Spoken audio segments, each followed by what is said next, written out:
কোটা সংস্কার আন্দোলনের প্ল্যাটফর্ম বৈষম্য বিরোধী ছাত্র আন্দোলনের সমন্বয়ক সার্জিস আলমের ছাত্রলীগের রাজনীতির সাথে সম্পৃক্ততা সম্প্রতি সামাজিক যোগাযোগ মাধ্যম ফেসবুকে আলোচনা সমালোচনার জন্ম দেয়। সে বিষয়ে মুখ খুললেন এই সমন্বয়ক। শুক্রবার নিজের ফেসবুক প্রোফাইলে এ বিষয়ে একটি স্ট্যাটাস দেন তিনি। ৮০০ শব্দে সেই স্ট্যাটাসে তিনি লিখেন, ২০১৭ সালের ফেব্রুয়ারিতে প্রথম বর্ষে থাকা অবস্থায় তিনি ঢাকা বিশ্ববিদ্যালয়ের অমর ২১ হলে উঠেন।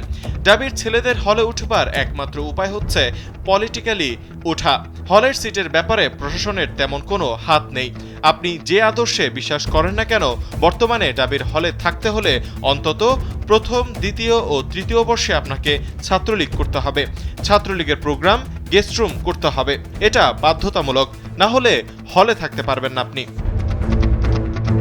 ২৫০টিরও বেশি ডিজাইন অপশন নিয়ে ওয়ালটন স্মার্ট ফ্রিজ, বোঝে আপনার প্রয়োজন। তিনি বলেন, ফেসবুকে দুটি ছবি দেখছি। একটি ২০১৯ সালে হল ছাত্রলীগের কোনো প্রোগ্রামের। হলের টিভি রুমে ডায়াসের সামনে দাঁড়িয়ে কথা বলার ভঙ্গিতে তোলা। তখনকার সময় অনুযায়ী জুনিয়র হিসেবে এসব শখ করে তোলা হয়েছিল। অন্য ছবিটি ক্রিকেট টুর্নামেন্টের man of the series trophy নেওয়ার সময়। ঢাবি পঞ্চগড় অ্যাসোসিয়েশন আয়োজিত ওই প্রতিযোগিতায় সাদ্দাম ভাই অতিথি ছিল। যেহেতু তার বাড়ি পঞ্চগড়ে এবং তখন তিনি ডাকসুর এজিএস ও ঢাবির সেক্রেটারি।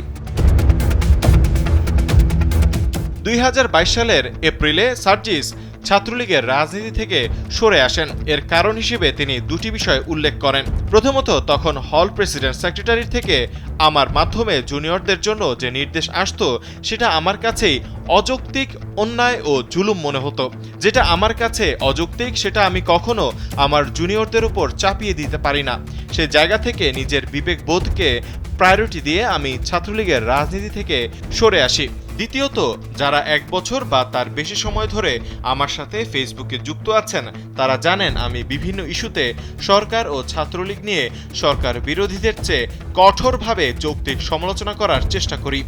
আমার টাইমলাইন ঘাটলেই তা পাওয়া যাবে।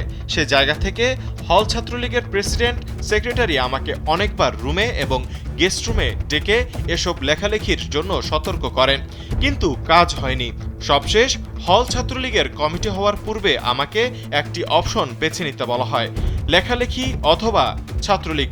আমি নির্দ্বিধায় আমার লেখালেখিকেই বেছে নিই।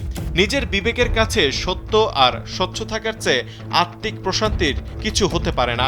ফলে ছাত্রলীগের কোনো কমিটিতে আমার কোনো পোস্ট নেই।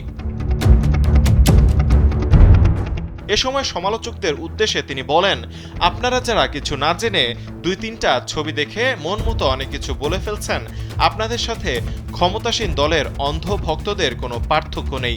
ক্ষমতায় আসলে আপনিও তাদের মতো হবেন, তাতে সন্দেহ নেই। বরং নিজের বিবেকবোধকে কাজে লাগান, দলান্ধ না হয়ে ব্যক্তিত্ব আর কাজ দিয়ে যাচাই করুন। আমি মানুষ, আমার জ্ঞানের সীমাবদ্ধতা আছে, অভিজ্ঞতার সীমাবদ্ধতা আছে, ভুলভ্রান্তি আছে, কিন্তু আমি নিজেকে সংশোধন করতে, ভুল থেকে শিক্ষা নিতে সবসময় প্রস্তুত। তৌহিদুল ইসলাম তারেক, কালবেলা।